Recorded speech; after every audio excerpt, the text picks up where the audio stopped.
नमस्कार बच्चों, क्या हालचाल सबके। सब बच्चे अच्छे होंगे मैं उम्मीद कर रहा हूँ। और अपनी पढ़ाई निरंतर शुरू कर दी होगी सब बच्चों ने। नोट्स लगातार मेरे साथ साथ बनाने शुरू कर दिए होंगे। बाकी सारी चीज़ें अपन लिख के चल रहे हैं, बहुत अच्छे तरीके से समझ के चल रहे हैं। इसलिए हर एक चीज़ को समझने की कोशिश कीजिए। इलेक्ट्रॉनिक्स वो चीज़ है जिसमें हर एक चीज़ समझ के लिखने की होती है, ठीक है। पहले समझिए उस चीज़ को और उसके बाद में उसको लिखते हैं। तो पिछली क्लास में हम पढ़ के आए थे किरचॉफ के नियम। तो किरचॉफ के कितने नियम बताए थे प्यारे बच्चों? 2 नियम बताए थे मैंने, किरचॉफ का धारा नियम और किरचॉफ का वोल्टता नियम। किरचॉफ का धारा नियम और किरचॉफ का वोल्टता नियम। तो जिन बच्चों ने नहीं पढ़े, एग्ज़ाम में कई बार सवाल भी आता है, तो पिछली क्लास अवश्य पढ़ें और उसके बाद अगली क्लास समझ में भी आएगी कि करना क्या होता है इसके अंदर। अब देखिए, आज जो हम शुरू करने वाले हैं, यहाँ से एक न्यूमेरिकल बन जाता है, कई बार डेरिवेशन भी आ जाता है। अभी तक जो मैटर पढ़ा है उसमें से 2-3 नंबर लेके निकलने वाले हैं अपन। तो बहुत इंपॉर्टेंट क्लासें हैं और बहुत ही इंटरेस्टिंग, मज़ेदार और बहुत समझ के साथ पढ़ने वाले हैं हम इस क्लास को, ठीक है प्यारे बच्चों। अब देखिए, शुरू करते हैं। किरचॉफ के नियम पढ़ने के बाद हम शुरू करेंगे किरचॉफ के नियमों की सहायता से परिपथ विश्लेषण। किरचॉफ के नियमों की सहायता से परिपथ विश्लेषण। किरचॉफ के हमने कितने नियम पढ़े? 2। एक तो हमने पढ़ा था धारा नियम या करंट लॉ, और एक पढ़ा था वोल्टता नियम, इसको कहते हैं वोल्टेज लॉ। तो किरचॉफ के नियम हैं वो किसके लिए बने हैं? विभिन्न प्रकार के परिपथ या जो सर्किट या जो जाल या जो नेटवर्क है, उनकी अनेक समस्या क्या है कि कहाँ कितनी वोल्टेज होगी, कहाँ कितनी धारा या करंट होगी, ये चीज़ें ज्ञात करने के लिए हम किसका प्रयोग करते हैं? किरचॉफ के नियमों का। अब वो कैसे ज्ञात करें, इसके लिए 2 तरीके हैं, 2 विधियाँ हैं अपने पास। एक विधि तो होती है किरचॉफ ने के नियमों की सहायता से हम बात करते हैं, जिसको तो हम कहते हैं संधि विश्लेषण या नोड एनालिसिस या जंक्शन एनालिसिस। भी जो भी सर्किट बना हुआ है, जो भी परिपथ बना हुआ आपके पास, उस परिपथ में कहाँ कितनी वोल्टेज है और कहाँ कितनी करंट या धारा है, ये ज्ञात करते हैं हम किरचॉफ के नियमों की सहायता से। इसको ज्ञात करने के लिए, इसको फाइंड आउट करने के लिए हमारे पास कितने विधि, कितने मेथड्स हैं? 2 मेथड्स। सबसे पहला मेथड है संधि विश्लेषण और दूसरा मेथड होता है लूप विश्लेषण, ठीक है। अब देखिए, संधि विश्लेषण की सहायता से तो अनेक संधि या जंक्शन पे हम क्या ज्ञात करते हैं? वोल्टेज ज्ञात करने के काम आता है। कौन सा? संधि विश्लेषण। और इसमें किरचॉफ का कौन सा नियम काम आता है? पहला नियम। इसमें किरचॉफ का कौन सा नियम काम आता है प्यारे बच्चों? फर्स्ट लॉ काम आता है। इसके बाद लूप विश्लेषण का मतलब है कि धारा या करंट ज्ञात करते हैं कि किस शाखा या ब्रांच में कितना करंट है, I1 की वैल्यू क्या है, I2 की वैल्यू क्या है, I3 की वैल्यू क्या है। तो किरचॉफ के नियमों की सहायता से अगर धारा ज्ञात करनी हो तो विधि कौन सी काम में लेते हैं, कौन से मेथड से ज्ञात करते हैं? लूप विश्लेषण। तो एक एक मेथड हम पढ़ने वाले हैं, इनके बाद इनके न्यूमेरिकल्स करने वाले हैं हम। तो सबसे पहले हेडिंग लगा लीजिए, किरचॉफ के नियमों की सहायता से परिपथ विश्लेषण, जिसको कहते हैं circuit analysis with the help of Kirchhoff laws, ठीक है। अब किरचॉफ के नियमों की सहायता से परिपथ विश्लेषण कितने प्रकार से करते हैं, तो हेडिंग लगाने के नीचे लिख लीजिए। हेडिंग लगा ली होगी सब बच्चों ने, हेडिंग लगा लीजिए, उसके बाद आगे बढ़ते हैं। बहुत आराम से चलेंगे, एक एक चीज़ को समझ के। टाइम की कोई समस्या नहीं है, समय और बढ़ा देंगे क्लासेस का। तो बिल्कुल लगातार बस पढ़ते रहिए। मैं पेपर नया है इसलिए थोड़ा धीरे चल रहा हूँ, बिल्कुल एक एक टॉपिक को लेके चल रहे हैं कि एक एक टॉपिक क्लियर करें, थोड़ी आदत बने अपनी इस पेपर के लिए, इसलिए प्यारे बच्चों, ठीक है। अब देखिए, हेडिंग लगा ली होगी। तो किरचॉफ के नियमों की सहायता से कोई भी परिपथ या जो सर्किट होता है, उस सर्किट में कहाँ कितनी वोल्टेज है, कहाँ कितनी करंट या धारा की मान या वैल्यू है, ये ज्ञात करते हैं। ये ज्ञात करने के लिए हमारे पास विधि या मेथड कितने होते हैं? 2। एक विधि को कहते हैं संधि विश्लेषण या नोड एनालिसिस, दूसरी विधि को कहते हैं लूप विश्लेषण या क्या कहते हैं? Loop analysis. यहाँ तक क्लियर सब बच्चों के? ठीक है। इसके बाद देखो, संधि विश्लेषण में किरचॉफ का पहला नियम काम आता है और धारा विश्लेषण में, इसमें लूप विश्लेषण या लूप एनालिसिस में किरचॉफ का कौन सा नियम काम आता है? दूसरा नियम काम आता है। तो हम एक एक नियम को पढ़ने वाले हैं, ठीक है प्यारे बच्चों। एक एक नियम को कैसे पढ़ेंगे, तो हेडिंग लगा ली होगी सबने। अब लिखिए, एक लाइन लिख लीजिए।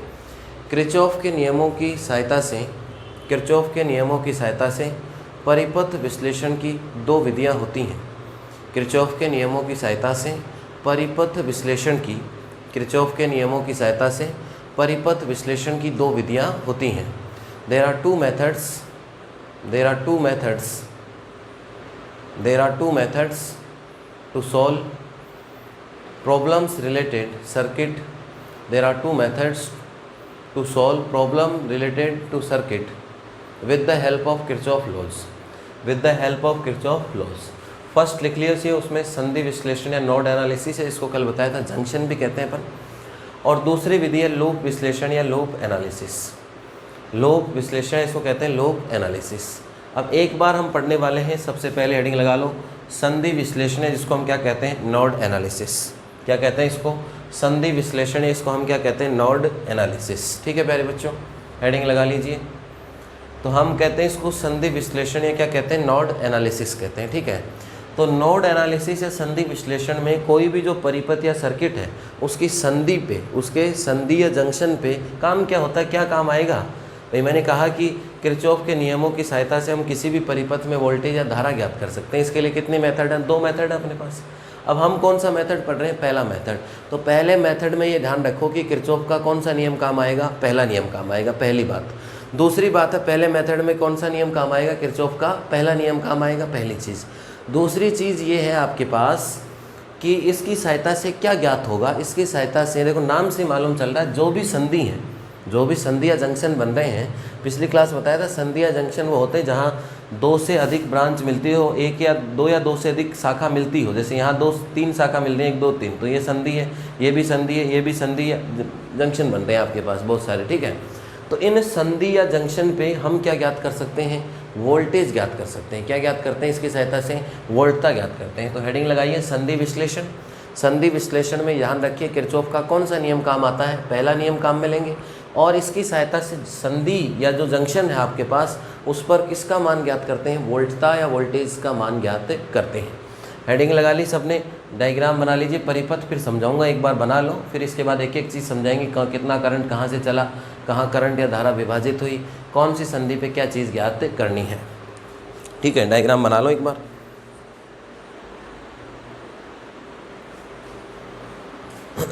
इसके बाद लिखिए, इसमें पहले डायग्राम बना लिया, इसके बाद थ्योरी लिखिए प्यारे बच्चों। डायग्राम बना लो पहले एक बार, उसके बाद थ्योरी देखते हैं अपन।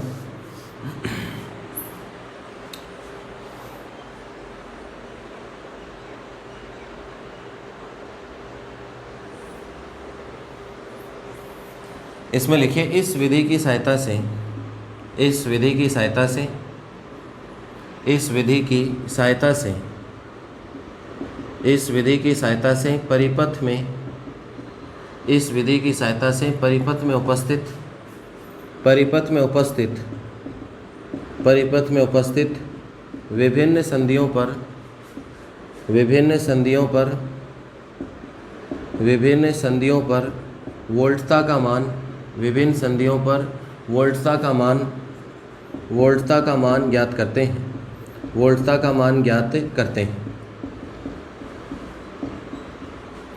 With the help of this method, with the help of this method, we find, with the help of this method, we find value of voltage, we find value of voltage at junctions. We find value of voltages at a junction, at a junction, at a junction. यह विश्लेषण, यह विश्लेषण, यह विश्लेषण धारा नियम पर, यह विश्लेषण धारा नियम पर आधारित है, धारा नियम पर आधारित है। धारा नियम कह दीजिए चाहे किरचॉफ का प्रथम नियम कह दीजिए, यह विश्लेषण धारा नियम पर आधारित है। This analysis depends on current law, this analysis depends on current law, this analysis depends on current law. एक बार थ्योरी लिखिए फिर बताता हूँ। इस विश्लेषण में या इस विधि में, इस विधि में प्रतिबाधाओं के स्थान पर, इस विधि में प्रतिबाधाओं के स्थान पर, प्रतिबाधाओं के स्थान पर प्रवेश्यताओं का, प्रवेश्यताओं का प्रयोग करते हैं, प्रवेश्यताओं का प्रयोग करते हैं, प्रवेश्यताओं का प्रयोग करते हैं। In this method, in this method, in this method we use admittances, we use admittances, we use admittances at place of, at place of impedances, at place of impedances, at place of impedances, at place of impedances, देखो एक नया शब्द आ गया अपने पास। बाकी तो हम किसको काम में लेते हैं, पीछे मैंने बात कर रहे थे हम पिछली क्लासों में, प्रतिबाधा प्रतिबाधा प्रतिबाधा इम्पीडेंस में सारी चीज़ें आ जाती हैं। आर हुआ, सी हुआ, एल हुआ, डायोड हुआ, ट्रांजिस्टर हुआ, अर्धचालक, इन सब का नाम न लेके एक नाम लिखते हैं जिसको हम कहते आए हैं, क्या कहते थे उसको, प्रतिबाधा। क्या कहते थे प्यारे बच्चों, प्रतिबाधा या इम्पीडेंस कहते हैं उसको। क्या कहते हैं, प्रतिबाधा या इम्पीडेंस। और इम्पीडेंस को नॉर्मली किससे लिखा जाता है, जेड से।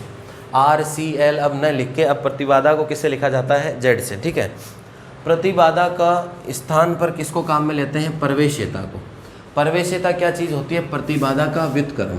प्रतिबाधा का व्युत्क्रम या जो उल्टा होता है उसे हम क्या कहते हैं, प्रवेश्यता। तो प्रतिबाधा का व्युत्क्रम क्या होगा, देखो यहाँ बताता हूँ कि प्रतिबाधा अगर जेड है तो इसका व्युत्क्रम कितना होगा, 1/z। और इसको क्या नाम देते हैं, y। तो y क्या होता है, प्रतिबाधा का व्युत्क्रम या रेसिप्रोकल ऑफ इम्पीडेंस। और जिसे हम y नाम देते हैं, और y को क्या कहते हैं, प्रवेश्यता। प्रवेश्यता का मतलब जो r c z होते थे, जिनको हम एक मिला के नाम क्या कहते थे, z, उस z का उल्टा, उस z का क्या हो गया, उल्टा, मतलब 1/z। और 1/z को हम किससे लिखते हैं, y से।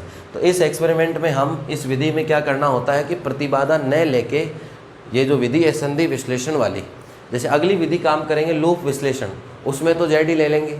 और संधि विश्लेषण का जो मेथड कहता है वो कहता है कि प्रतिबाधा न लेके उससे उल्टा लेके चलो। उल्टा लेके चलें तो उसका नाम हो जाता है प्रवेश्यता, या क्या कहते हैं उसको, एडमिटेंस कहते हैं। ठीक है, तो साइड में जहाँ भी आपको समझ हो वहाँ लिख लें कि y = 1/z, और y को हम क्या कहते हैं, प्रवेश्यता। ठीक है, तो ये तो हो गई बेसिक बातें संधि विश्लेषण की। ठीक है, अब देखिए संधि विश्लेषण क्या काम आता है। कोई भी लूप है, आप कोई भी आपके पास क्या है, परिपथ या सर्किट है, जो परिपथ या सर्किट है उसके अंदर क्या काम आता है, किसी भी संधि पर, किसी भी संधि या जंक्शन पर क्या ज्ञात करना होता है, वोल्टेज ज्ञात करनी है। अब जैसे मान लो मैंने 3 जंक्शन बनाए, इसमें एक मान लो ए जंक्शन, एक संधि हो गई, एक बी संधि हो गई, एक कौन सी मान ली मैंने, ओ संधि। कितने जंक्शन है आपके पास, 3 जंक्शन। ठीक है, यह आपका सर्किट है, ये बैटरी हो गई आपके पास। और यहाँ Z1 Z2 Z3 जो R C उनको Z कहने लग गए अब। और अब Z नहीं लेके ये विधि कहती है कि Z का उल्टा लेना। उल्टे को हम क्या कहते हैं, Y कहते हैं। तो यहाँ Y1 Y2 Y3 Y4 Y5 जोड़ दिए। ठीक है, यहाँ से देखो प्यारे बच्चों करंट कितना चला, I1। इस पॉइंट से करंट का विभाजन हो गया, कुछ धारा तो आगे चलेगी, कुछ नीचे आ गई। आगे गई उसको तो I2 नाम दे दिया, नीचे आई उसको क्या नाम दे दिया, I3।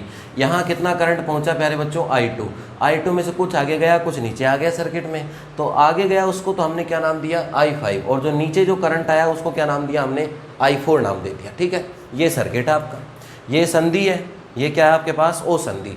इस नियम में क्या होता है कि एक संधि को क्या मानते हैं, निर्देश संधि। क्या मानते हैं, निर्देश संधि या रेफरेंस जंक्शन मानते हैं। और उसी संधि को हम क्या कर देते हैं, भू संपर्कित कर देते हैं। उसी संधि को क्या करते हैं, भू संपर्कित या ग्राउंडेड कर देते हैं। और भू संपर्कित या ग्राउंडेड कर देते हैं तो उस बिंदु पे वोल्टता कितनी मानी जाती है, 0 मानी जाती है। क्या कहता है ये नियम कि जो भी संधि या जंक्शन है आपके पास, उनमें से एक संधि या एक जंक्शन को क्या करना पड़ेगा, भू संपर्कित या ग्राउंडेड करना पड़ेगा, अर्थिंग करनी पड़ेगी उसकी। ग्राउंडेड कर दिया उसको। ग्राउंडेड करने के बाद जो बाकी संधि या जंक्शन बच जाते हैं, कौन सी जंक्शन बच गया, ए और बी। तो ए और बी पे वोल्टेज कितनी मान ली मैंने, ई ए, और क्या मान लिया, ई बी। तो अब हम मान ज्ञात करना चाहेंगे इस डेरिवेशन के माध्यम से, ई ए का, और किसका मान ज्ञात करेंगे, ई बी का। तो पहले डेरिवेशन करने से पहले हमारे दिमाग में थीम सेट होनी चाहिए, उसकी पूरी कहानी हमारे दिमाग में या पिक्चर हमारे दिमाग में सेट होनी चाहिए कि हमें करना क्या है, लास्ट में आएगा क्या। करते जा रहे हैं, बीच में थक गए, पता नहीं क्या ही चल रहा है, पता नहीं लास्ट में क्या आएगा। तो अंत तो मालूम होना चाहिए, नहीं फिर बच्चे कई बार कहते हैं कि सर ख़त्म तो हो गया क्या, या और भी आगे, पता ही नहीं चलता कहाँ ख़त्म है कहाँ शुरू है। इसलिए कोई भी डेरिवेशन करो, कोई भी एनालिसिस करें, कोई भी चीज़ को सोल्व करें, तो उसका अंत तो मालूम होना चाहिए कि अंत में रिजल्ट किस चीज़ का आएगा। हम क्या ज्ञात करना चाहते हैं, संधि पर वोल्टता। संधि कितनी है, ए बी और ओ, 3 संधि मान ली। एक बार आसान डेरिवेशन कर रहा हूँ, फिर ज़्यादा के न्यूमेरिकल भी करेंगे अपन। ठीक है, तो ये नियम कहता है, बोले जितनी संधि या जंक्शन मानते हो, हमने कितने माने, 3। बोले उनमें से एक को क्या करना पड़ेगा, ग्राउंडेड या भू संपर्कित करना पड़ेगा, अर्थिंग करनी पड़ेगी। एक को ग्राउंडेड करने से उस पर वोल्टेज कितनी मानी जाती है, 0 कर दिया इसको ग्राउंडेड। अब बची कितनी, 2। बोले इन 2 पे वोल्टेज बतानी है। तो वोल्टेज बतानी है मतलब एक तो ई ए का मान ज्ञात करना है, और एक किसका मान ज्ञात करना है, ई बी का। स्थिति क्लियर हो गई होगी सब बच्चों के। अब देखिए आगे लिखते हैं इसके अंदर, पहले सारी थ्योरी लिख लीजिए, उसके बाद डेरिवेशन शुरू कर लेते हैं अपन। तो देखो बच्चों,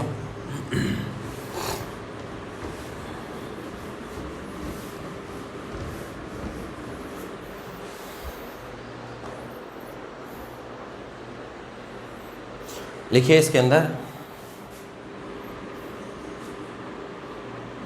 परिपथ की एक संधि, परिपथ की एक संधि, परिपथ की एक संधि को, परिपथ की एक संधि को निर्देश संधि मानते हैं, निर्देश संधि मानते हैं। परिपथ की एक संधि को निर्देश संधि मानते हैं। ए junction of circuit considered reference junction, A junction of circuit considered reference junction, A junction of circuit considered reference junction. अब हम क्या करते हैं, सुविधा के लिए जिसको रेफरेंस मानते हैं उसी को ही भू संपर्कित कर लेते हैं। इसी कंसेप्ट पे सवाल करेंगे अपन। हम अपनी सुविधा के लिए कैलकुलेशन कम हो, एक को निर्देश संधि माननी पड़ती है और एक को क्या करना पड़ता है, भू संपर्कित। तो इसी को तो निर्देश मान लेते हैं, इसी को भू संपर्कित कर दिया हमने। देखो,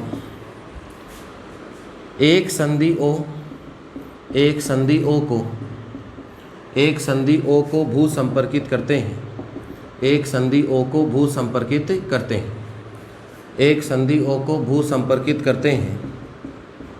ए junction O is grounded, A junction O is grounded, तथा इसी संधि को, तथा इसी संधि को, तथा इसी संधि को, तथा इसी संधि को निर्देश संधि मान लेते हैं, तथा इसी संधि को निर्देश संधि मानते हैं, तथा इसी संधि को निर्देश संधि मानते हैं।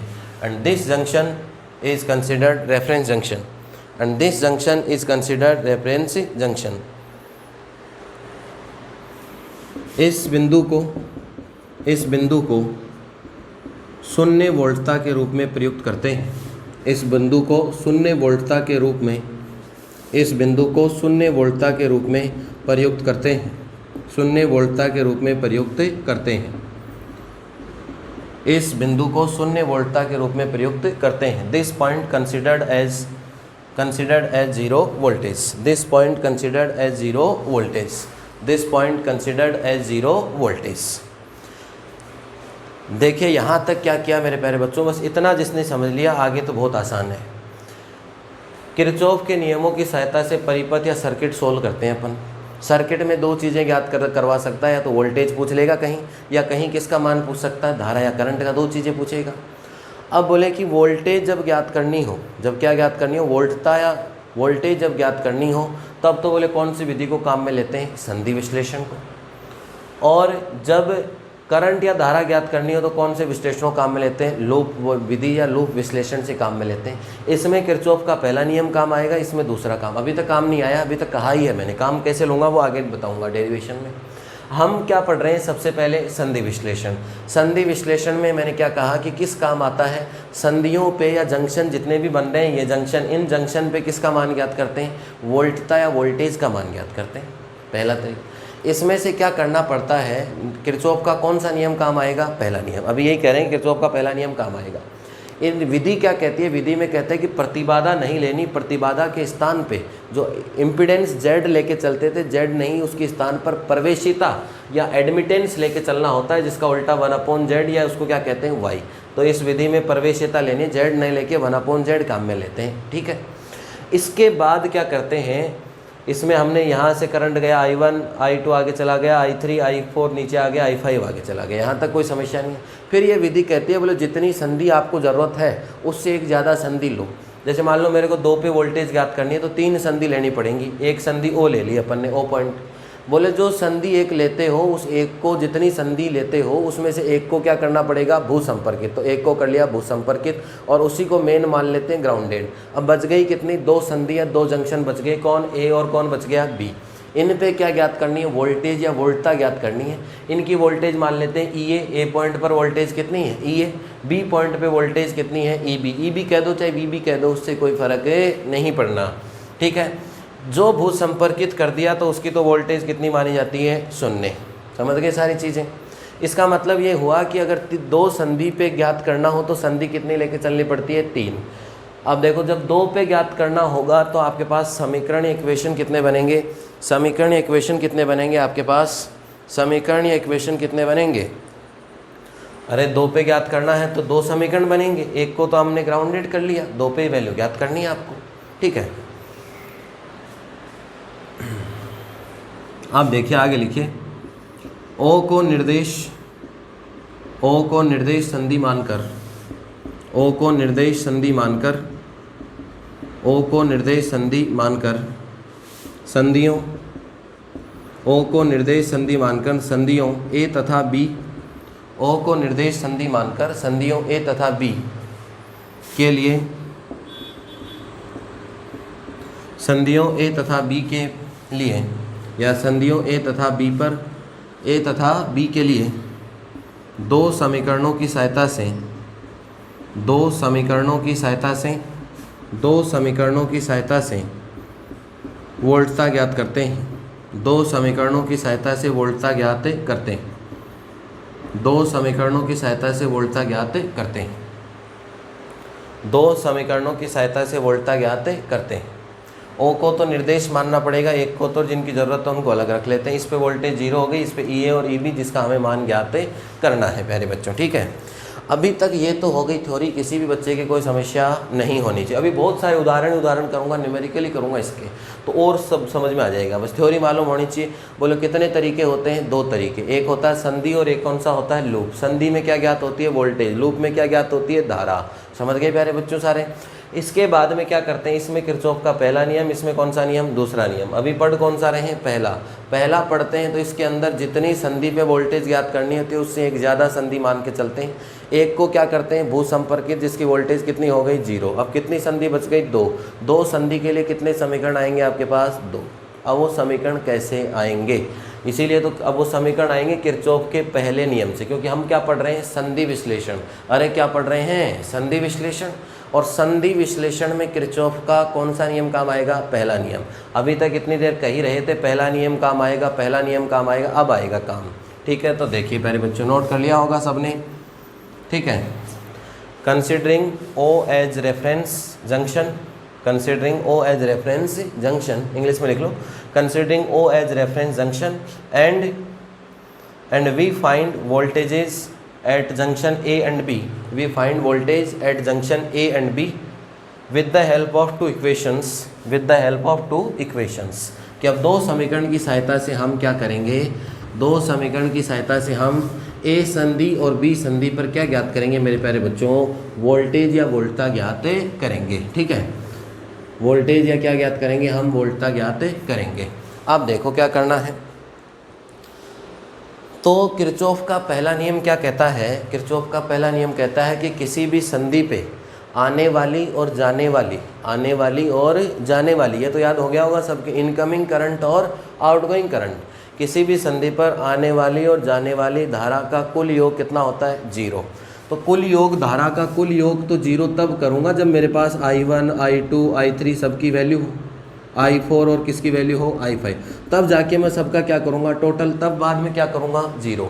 लेकिन पहले ये तो निकालो I1, I2, I3 और क्या निकालें, I4 और क्या निकालेंगे, I5। भाई किरचॉफ का पहला नियम काम में आएगा इसमें, बार बार कह रहा हूँ मैं। किरचॉफ का पहला नियम कहता है किसी संधि पे आने वाली और जाने वाली धाराओं का कुल योग कितना होगा, 0।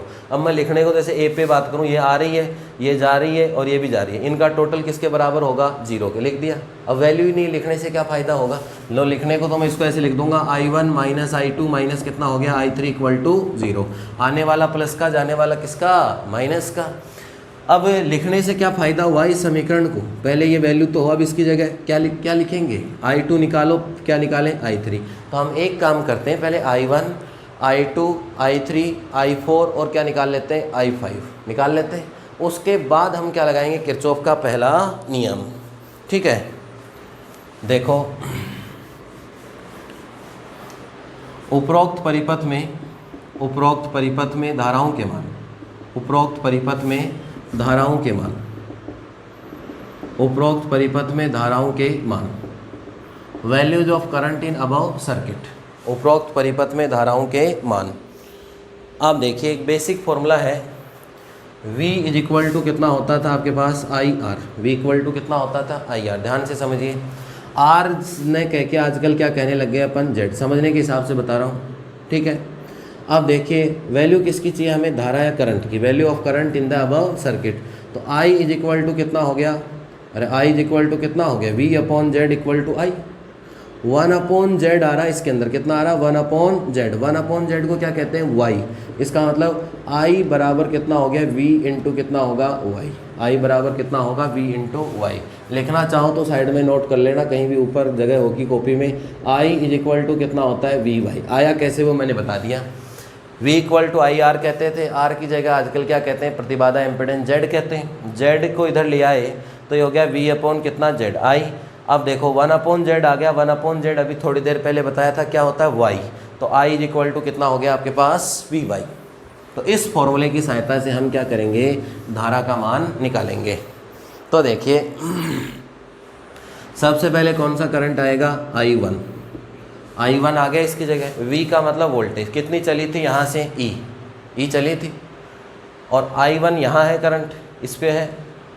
देखो I की जगह तो कितना आएगा I1, Y की जगह कितना है Y1, तो Y की जगह कितना लिख दिया Y1। फिर वोल्टेज चाहिए तो चली कितनी थी E वोल्टेज थी, यहाँ पहुँची कितनी EA ही पहुँच गई, हमारा नाम दे रखा अपन ने। तो बीच में कितनी रह गई E माइनस कितना हुआ EA, अरे E माइनस कितनी रह गई EA, भाई EA तो आगे पहुँच गई, चली कितनी थी E, तो E माइनस कितना हो गया EA।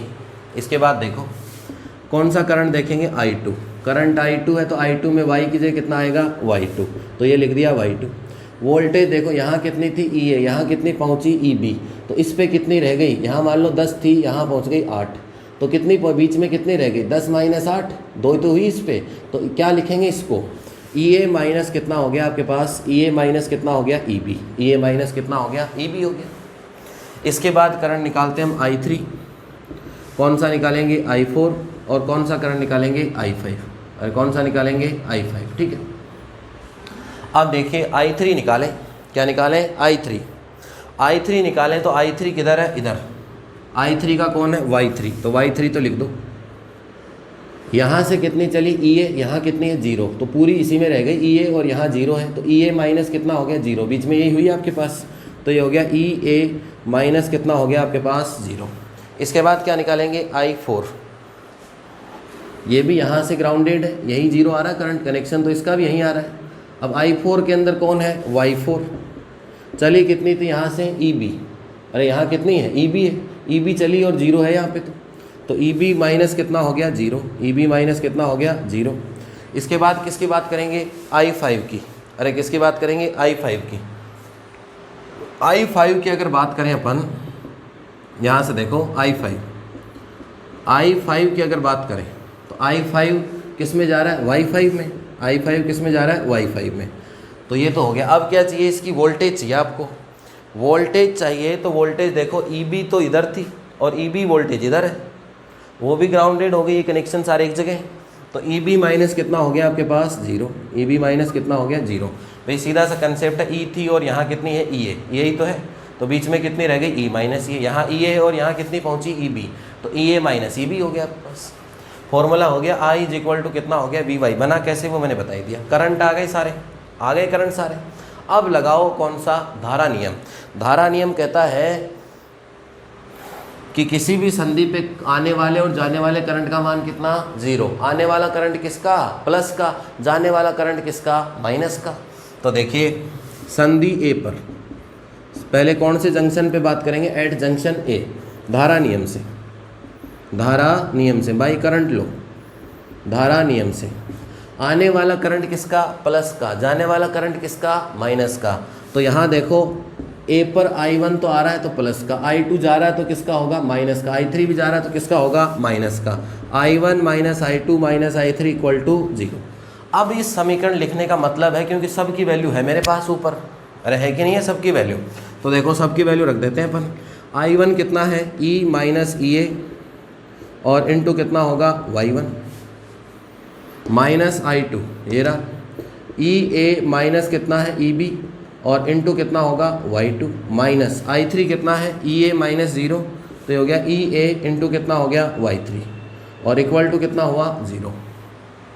अब देखो सोल्व कर लेते हैं इसमें। एक काम किया करो, ई ए एक जगह कर लो, ई बी एक जगह कर लो। ई ए ये आ रहा और ई ए ये आ रहा आपके पास, और यहाँ भी कितना आ रहा है ई ए, ठीक है। अरे ई ए आ रहा नहीं आ रहा आपके पास, तो देखो ई ए एक तो y1 के साथ है, एक y2 के साथ है और एक ई ए आ रहा, तो माइनस तो आ गया कॉमन, ये हो गया y1 plus y2 plus y3 और ये कितना हो गया आपके पास ई ए, ठीक है। इसके बाद ई बी एक जगह कर लो, ये प्लस का ई बी और कहीं नहीं आ रहा, तो प्लस ई बी, तो ये हो गया प्लस ई बी, और ई बी किसके साथ आ रहा है y2 के साथ, तो y2 इंटू कितना हो गया आपके पास ई बी। इसके बाद देखो ई बच गया ई y1, तो ये हो गया आपके पास ई y1, तो ये हो गया ई y1 इज इक्वल टू कितना 0। इस चीज़ को मैं ऐसे लिख सकता हूँ, माइनस उधर भेज देते हैं या कॉमन ले लेते हैं, तो ये हो गया y1 plus y2 plus y3 और ये हो गया ई ए, ठीक है। ये हो जाएगा माइनस का y2 इंटू कितना ई बी, इसको उधर भेज दिया तो ये माइनस कॉमन लेने से माइनस होके फिर प्लस का हो जाएगा उधर, तो ये हो गया आपके पास ई y1। ये हो गई इक्वेशन नंबर फर्स्ट, ठीक है। अब देखिए इससे आगे बढ़ते हैं, नोट कर लो एक बार।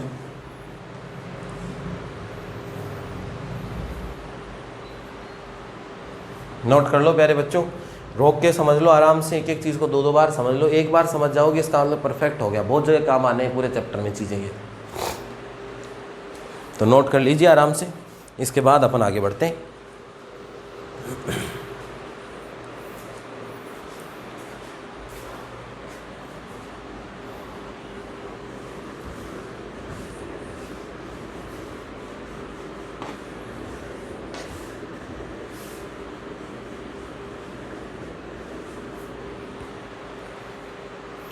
अभी तक तो कौन सी संधि की बात हुई, एक ही बात हुई। अब कौन सी संधि की बात करेंगे, बी की, तो नोट कर लो सब, फिर आगे बढ़ते हैं।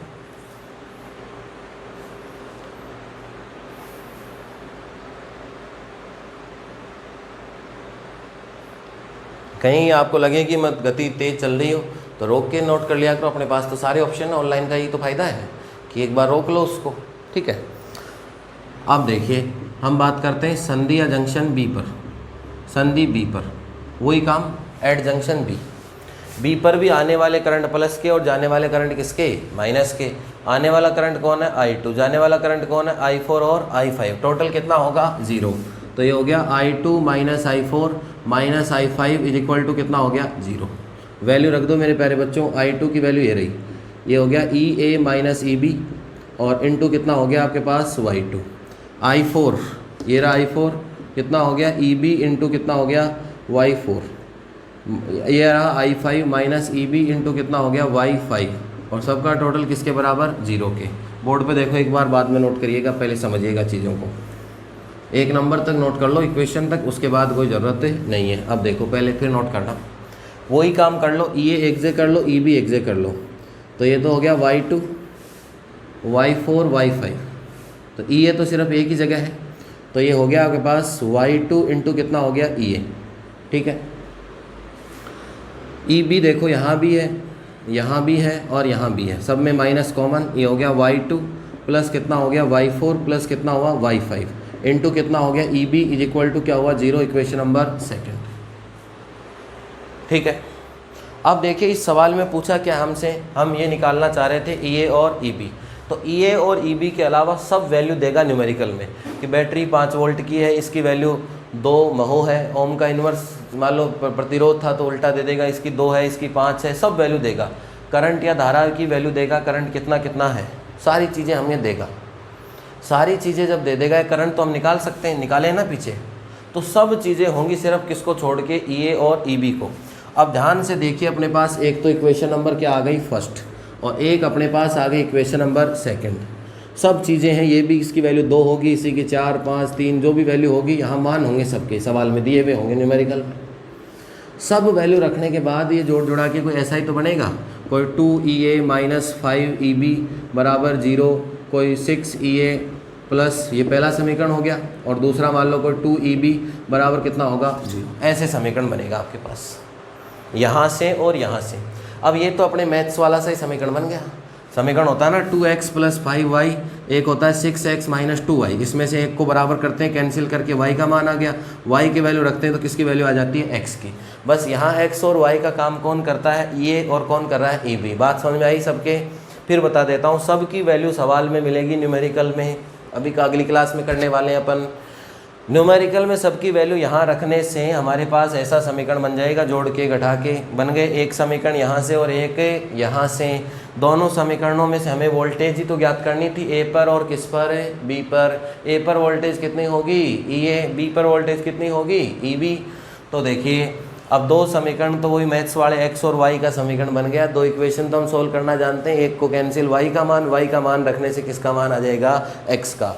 तो अभी हम डेरिवेशन कर रहे हैं बच्चों, इसलिए हम क्या लिखेंगे, नीचे हम लिखेंगे कि समीकरण 1 तथा 2 को हल करने पर, समीकरण 1 तथा 2 को हल करने पर ई ए एवं ई बी के मान प्राप्त होंगे। अब वो सवाल आएगा तब प्राप्त हो जाएंगे, अब सोल्व करते ही। We obtain values of E A and E B by solving equation first and second की। फर्स्ट और सेकेंड इक्वेशन को सॉल्व करके we obtain values of E A and E B. तो ये आपका तरीका है जो डेरिवेशन का, बहुत इंपॉर्टेंट है। तो इसको पढ़िए, नोट कर लो आराम से, वीडियो रोक के बहुत अच्छे से नोट करना। ये समझ में आएगा तब अगली क्लास में न्यूमेरिकल करूँगा। एग्ज़ाम में यहाँ से दोनों में से, इनमें से कुछ ना कुछ ज़रूर आने वाला है। न्यूमेरिकल आ सकता है, इनका डेरिवेशन आ सकता है, लेकिन ऐसा नहीं होगा कि यहाँ से खाली जाएगा, ज़रूर मिलेगा एग्ज़ाम में कुछ ना कुछ। इसलिए बहुत इंपॉर्टेंट चीज़ें हैं। उम्मीद कर रहा हूँ समझ आया होगा सबको, और कमेंट करके ज़रूर बताइएगा। अगली क्लास में मिलते हैं प्यारे बच्चों, बहुत बहुत धन्यवाद सबको।